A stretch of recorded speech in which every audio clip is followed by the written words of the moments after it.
익산 일빛교회 장권능 목사입니다. 자, 오늘 우리 수요일부터 2024년 주님의 십자가의 사랑을 묵상하는 사순절이 시작되었습니다. 이 사순절 기간에 날마다 주님을 사랑하지만 특별히 우리 십자가의 사랑을 통해서 하나님의 사랑을 더 깊이 깨닫고 체험하는 우리 귀한 성인공들이 다 되시기를 주의 이름으로 축복합니다. 우리가 잘 아는 우리는 직접 겪어본 사람은 여기에 거의 없겠지만은 가까우면서도 먼 나라가 있습니다. 아주 생각만 하면 그냥 이게 갈리는 그런 나라가 있습니다. 일본이라고 하는 나라입니다. 일본에 대한 드라마나 영화를 이렇게 볼 때 특별히 우리 기독교인 주기철 목사님이나 손양원 목사님이나 우리 최건능 목사님이나 한국에 자랑하는 이 모든 목사님들이 일제 치하 시대에 일제의 어떤 신사참배를 하지 않기 위해서 이렇게 반대하다가 순교의 현장으로 사라졌던 그런 아주 주옥 같은 목사님들이 많이 계시기 때문에도 더 그렇습니다. 그런데 일본은 예수 믿기가 참 어려운 나라고 받아들이기 어려운 나라인데 우리 잘 아는 그럼에도 불구하고 예수를 참 잘 믿는 그런 일본인이 있습니다. 그 사람이 누구냐면 한 번 정도는 들어봤을 거예요. 저도 고등학교 때 읽은 걸로 기억되는데 미우라 아야코라고 하는 빙점이라는 책을 쓴 그런 작가입니다. 참 믿음이 좋은 작가입니다. 이분이 결혼을 해가지고 이제 잡화점 구멍가게를 냈답니다. 구멍가게를 냈는데 가게가 너무너무 잘 되는 거예요. 누가 도와주셔서. 그랬으면 좋겠죠. 어쨌든 가게가 너무너무 잘 돼가지고 새벽부터 저녁 늦게까지 일을 합니다. 돈 버는 재미로 삽니다. 나중에 물건을 막 트럭으로 이게 받아와도 금세 다 동이 납니다. 그러니까 자기 가게는 이렇게 하루가 다르게 막 장사가 너무너무 잘 되는데 반면에 주변의 가게들은 장사가 안 돼가지고 속된 말로 뭘 날려요? 파리를 날립니다. 어느 날 믿음이 좋은 그녀의 남편 때문에 이분이 예수를 믿게 되었거든요. 이렇게 이야기합니다. 여보, 우리가 아무래도 잘못하고 있는 것 같소. 우리 가게가 너무 장사가 잘 되어 이웃의 가게들이 다 문을 닫을 지경이 되었습니다.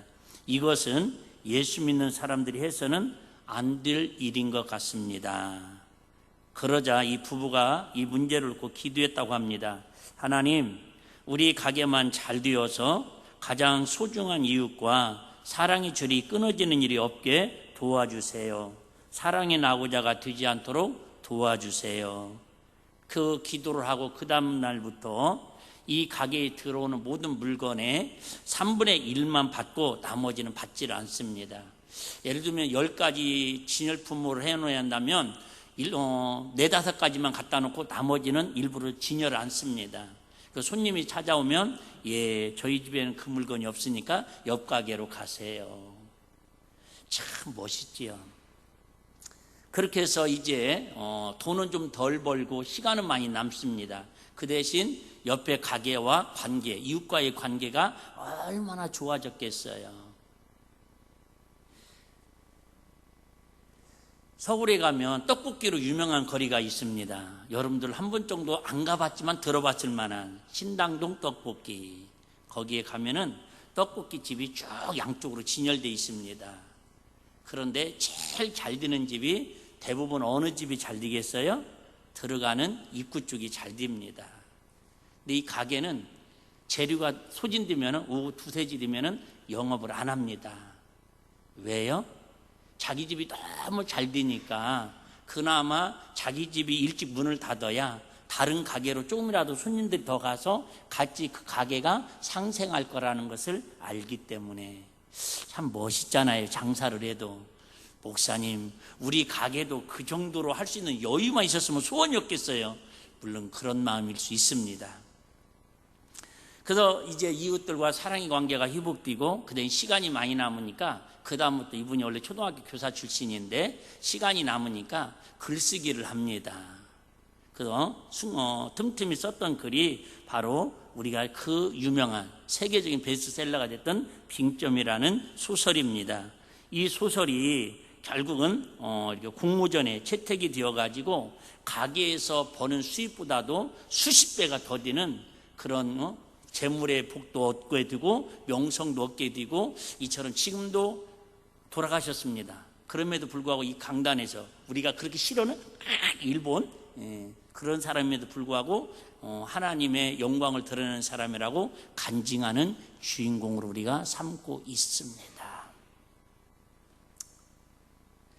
참 예수를 믿는다라는 거, 신앙생활 한다라는 거, 특별히 오늘 설교 제목처럼 십자가를 지는 삶을 산다라는 거 참 피하고 싶은 그런 신앙이고 그런 마음입니다. 누가 손해보기를 좋아하고 누가 내 것을 포기하고 남에게 주는 것을 좋아할 사람이 누가 있겠습니까? 그런데 그 안에는 그렇게 할 수 있는 유일한 감정이 있는데 그 감정은 뭐의 감정이에요? 사랑한다라는 감정입니다. 오늘도 찬양했잖아요. 사랑의 주 예수. 사랑하기 때문에. 하나만 더 얘기하고 오늘 본문으로 들어가겠습니다. 본문 내용은 잘 아는 내용이니까. 지난주 이렇게 뉴스에 아주 화제가 됐던 뉴스 하나가 있습니다. 아유 목사님 이 귀한 시간에 왜 뉴스 얘기를 합니까? 저는 은혜가 돼서 그럽니다. 창원에 가면 마창대교라는 그 다리가 있답니다. 바닷가에 흐르는 대교인 것 같은데 거기를 지나가던 20대 SSU 구조 해난 구조대 출신인 20대가 이렇게 보니까는 사람 하나가 바다에 빠져가지고 허우적거립니다. 그러니까 자기의 어떤 본능에 의해서 그냥 뛰어 들어가가지고 사람을 구했습니다. 참 멋있잖아요. 지나가던 사람들이 119에 전화를 해가지고 출동을 해가지고 이제 같이 빠진 사람을 이렇게 구조해가지고 심폐소생술을 했습니다. 그래서 다행히 죽지 않고 살았습니다. 근데 이 사람 가슴을 이렇게 심폐소생술을 하려고 열어봤더니 이 가슴에 안고 있는 게 하나 있는데 그게 뭐냐면 인형이었습니다. 사람 인형. 이 대교를 지나가던 사람이 바다에서 너울너울거리는 그 마창대교 밑에서 너울거리는 인형을 뭘로 착각을 한 거예요? 사람으로 착각을 한 거예요. 어린아이로 착각을 해서 자기도 모르게 본능적으로 뛰어들었는데 준비운동을 하지 않고 뛰어들어갔는지 쥐가 나가지고 인형 구하러 갔다가 자기가 죽게 된 거예요. 그때에 정모 씨라는 이분이 지나가다가 인형과 함께 이 사람도 같이 구해줬다라고 하는 미담이 지금 인터넷에 또 뉴스에 검색하면 나오는 이야기입니다. 저는 이 이야기를 목욕탕에 이발하러 갔다가 들었거든요. 라디오로. 그런데 둘이 우리 김 지사님하고 그런 얘기했어요. 그 이발 사장님하고 인형 구하러 갔다가 멀쩡한 목숨 죽을 뻔했네. 저는 그 이야기 들으면서 오늘 이 본문을 십자가에 지는 삶을 생각하면서 사랑이 무엇일까? 그가 만약에 지나갔던 이름도 모르는 분입니다. 아무 관계도 없는 사람입니다. 근데 그가 인형이라고 처음부터 사람이 인형이라고 생각했다면 그 위험한 바닷물에 뛰어들었을까? 과연 절대 뛰어들지 않았을 거예요. 뭐라고 생각했으니까? 사람이라고 생각했으니까 사람을 구하려고 뛰어들었을 거라는 거죠. 저는 그 이야기 들으면서 정말 짧은 시간에 10,000가지 생각이 교차했습니다. 과연 내가 그 자리를 지나갔다면 뛰어들 수 있었을까?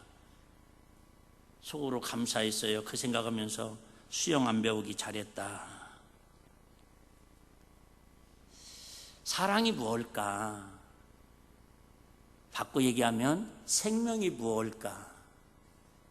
생명이 무엇이기에 생명을 사랑하는 마음이 무엇이길래 자기 일가 친척도 아니고 자기 자녀도 아닌데도 불구하고 그렇게 자기 죽는 줄 모르고 본능적으로 뛰어 들어가서 살리려고 했는데 그게 사람도 아닌 인형이었을까? 바꿔 얘기할게요. 예수님이 저와 여러분들을 사랑하셔서 풍랑 가운데서 허우적거리는 저와 여러분들을 구원하시려고, 살리시려고 그 사랑을 가지시고 이 지구촌에 지옥불 같은 이 지옥불에 뛰어들으셨거든요. 근데 제가 그나마 생명이 붙어있는 하나님의 사랑으로 살아가고 있는 사람이라면 나를 구원하시기 위해서 십자가 빌려 죽으신 예수님의 사랑이 헛되지 않고 가치가 있는데, 혹시 나는 영적으로는, 육적으로는 지금 살아서 이렇게 팽팽하게 싸돌아다니지만 혹시 영적으로는 겉에 모양만 있는, 모양만 사랑 같은 육신의 탈만 쓰고 있는, 영혼은 죽어있는 하나님의 사랑 메말라버린 내 모습은 인형과 같은 존재는 아닐까? 이런 인형 같은 나를, 지렁이 같은 야곱을 하나님이 사랑하시듯이 지렁이만도 못한 우리를 사랑하시기 위해서 인형 같은 저를, 여러분을 사랑하기 위해서 예수님이 혹시 십자가 빌려 죽으셨다면 이보다 허망된 일이 어디 있겠냐, 그 말이에요. 오늘 이 말씀을 통해서 저와 여러분들이 부족하지만 그래도 인형은 아니라 정말로 하나님 형상 닮은 인형으로 살아가지 말고 넘어질지라도 연약할지라도 하나님의 사랑이, 하나님의 생명이 우리 안에 흐르고 있는 그런 은혜로 살아가는 저와 여러분 되시기를 주의 이름으로 축복합니다.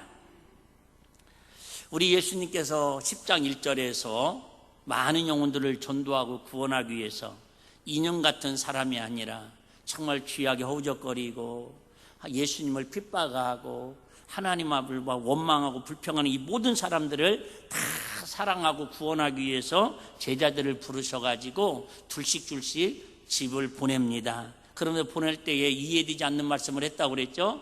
너희를 보냄이 어디로 보냄과 같다? 기리떼 속에 보냄과 같다. 무엇을? 양을. 그 세상은 기리떼처럼 험한 곳인데 왜 예수님이 그들을 전도하러 보내셨을까? 그잖아요, 여러분. 여러분, 바닷속에 그 인형을 구하러, 사람을 구하러 빠져 들어갔을 때에 그 바다는 뭐와 같은 거예요? 이리떼 같은 상황이잖아요. 자기 죽을 줄도 모르고. 그러면서 예수님께서 또 이렇게 말씀하십니다. 세상에 전도하는 게, 영혼 구하는 게 만만치 않은데 그럼에도 불구하고 너희는 뱀처럼 지혜롭고 비둘기처럼 순결하라.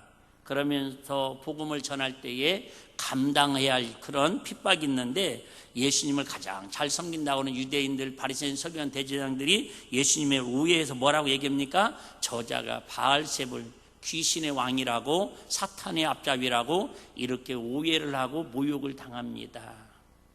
그럼에도 불구하고 우리는 세상을 두려워하지 말고 오직 누구만? 하나님만 두려워라고 합니다. 왜? 세상은 이처럼 우리 육신은 뺏어갈 수 있고 육신의 고통은 줄 수 있지만은 영혼을 능히 지옥에도 보내고 천국에도 이끌어 가시는 그 하나님만을 두려워하라. 왜? 마지막 때에 뭐가 있기 때문에? 심판이 있기 때문에 그렇게 하라고 우리에게 말씀하십니다. 오늘은 성경을 읽으면 읽을수록 어떻게 보면 이해 안 되는 부분이 참 많은데 그 중에서 가장 이해 안 되는, 우리 인간의 머리는 도저히 용납이 안 되는 전입가경이라는 말이 있습니다. 갈수록 퇴사이라는 말이 있습니다. 그런 상황입니다. 그러면서 오늘 본문은 뭐라고 예수님이 말씀하시냐면, 내가 너희들 착각하지 말아라. 내가 세상에 뭘 주러 온 것이 아니라 평화, 화평을 주러 온 것이 아니라 도리어 검을 주러 왔다라고 말씀을 하십니다. 우리는 안 읽어봐도 아시는 것처럼 12절 13절에도 너희가 집에 들어가서 뭐를?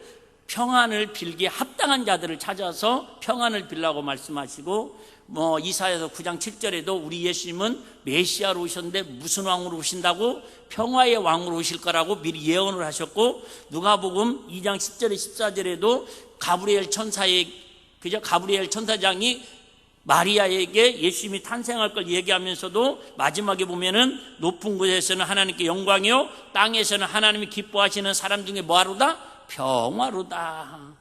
이처럼 예수님이 이 땅에 오시는 목적은 뭘로 오신다라는 거예요? 우리를 화평케 하시고 평화케 하시려고. 할렐루야. 이 사실을 믿고 우리는 믿음 생활하고 신앙 생활하고 하나님과의 관계가 화평하려고 우리는 일처럼 전도하고 있는데, 오늘 예수님은 도저히 이해되지 않는 말씀을 하십니다. 내가 화평을 절하러 온 것이 아니라 뭐를 주러 왔노라? 검을 주러 왔다고 말씀하십니다.